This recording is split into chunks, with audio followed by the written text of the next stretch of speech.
So, what did we take away and what did we learn from this assembly? So, we learned that screens, so we obviously learned about setting limits, right?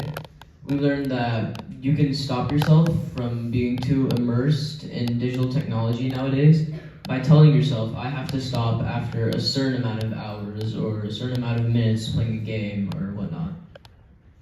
We also learned about designating screen-free zones. So like times when you don't want to use your screens. Like maybe, well, for unproductive uses of screen time, you don't want to like be like staying up like and using your screen for the entire hour before your bedtime.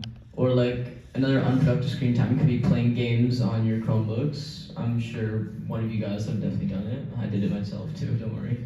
But really like just making sure that you have times where you want to focus on yourself and not on using a screen for fun or to or like to just like enjoy yourself, right?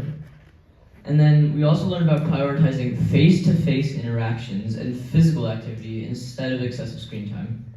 So as much as like people say that I can't talk to my friends unless I'm on my screen, right? Like people are gonna say that, but the most healthy friendships you can have are ones where you can talk to them in person and face to face. Because at the end of the day, once you're older, you're gonna have to talk to so many different people face to face, and you're gonna have to be really comfortable with it. So the fact is, like, you're not gonna get that experience that you need from a screen. And as well as that, when you're texting someone and talking to someone are completely different things. When I'm texting someone, I can't see their body language, I can't see their facial expressions. All I can see is a little bubble of a text that they send. So by making sure to prioritize face-to-face, you're really building a stronger connection with all of your friends and making lifelong memories. As well as that, physical activity, instead of sitting in your room all day and using an iPad, which can really harm your physical activity, you could go outside, you could bike, you could make sure that your body and mind grow along with you instead of alongside of the screen. Thank you. Thank you guys.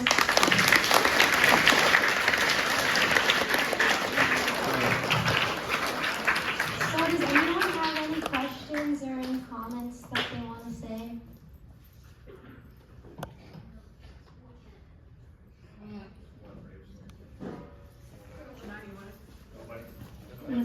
No question.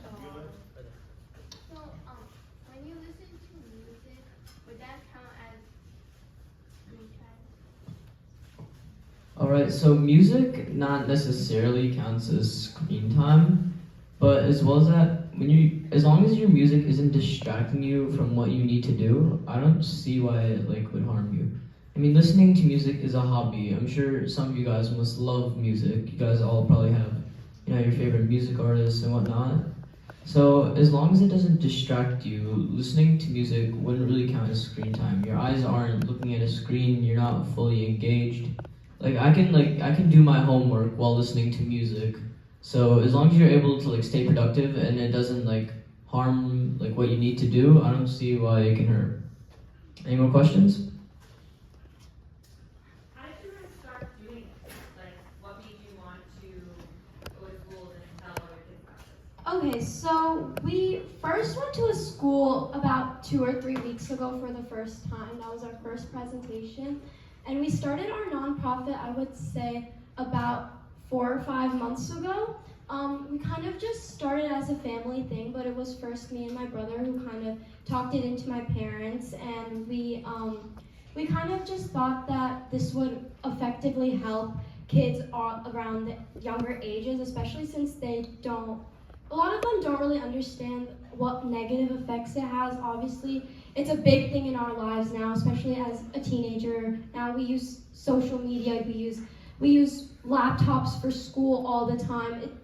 We use it a lot more now than we do for other things, and tests and everything is moving digitally. So we should, I think, more in an aspect use it for a positive approach instead of a negative approach. So we kind of just brought it up to our parents in a sense, and we just talked about it, and now me and my brother go out to other schools talking about these things. Yeah, Anyone so else? wait, so like, add on to what she said.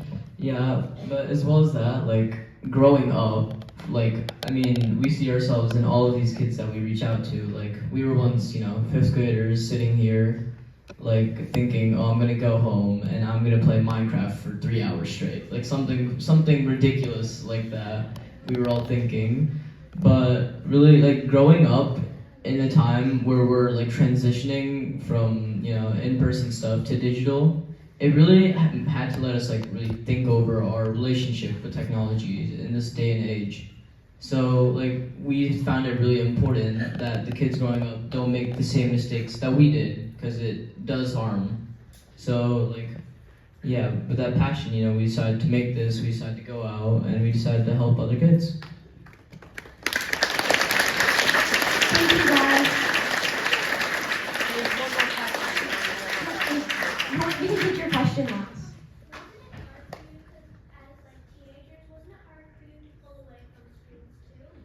Wait, can you repeat it one more time? She's saying that as a teenager, isn't it hard for you guys to pull away from your devices? And how do you handle Okay, that? so it definitely is hard to pull away from my device, especially since the fact that I do tell myself I'm only going to use a certain amount of time and then, I'm only going to use a certain amount of time on my screen before going to do my homework or going to study, and it definitely does turn into a longer period of time that I use my device doing stuff I'm probably not supposed to do. But if I set goals, setting goals for yourself is definitely one thing that helps me a lot. If I know I'm going to keep my phone upstairs while I'm studying downstairs, it definitely helps. And if I set a goal that, okay, I'm going to study for 2 hours and then I can get a certain amount of time using my phone, that does help a lot more when transitioning into using like less screen time in a sense. Okay, guys, that's it. Thank you very much. I hope you guys have a good day. Thank you so much for being such great listeners. So I hope that you all kind of got something from this, because once again, it's coming from high school students who are in your shoes, right? Maybe they're a little bit older than you, right? But they have been growing up with devices just like you guys have. And I think it's one word that didn't come up is your wellness, right? And I think it's a good reminder for us, for our own wellness, and for the adults too, right? Like, I'm guilty of it too. Like, I could scroll on my phone at night when I can't fall asleep, and next thing you know, it's 1 in the morning, and I'm like, So it happens to all of us, right? So, it's something that we don't have to go home and change all our behaviors immediately, but maybe if we try, like she said, to make little small goals, right? And we can make those adjustments. It's very hard getting up in front of a group of 200 fifth grade students who are all staring at you. So I give you guys a big round of applause.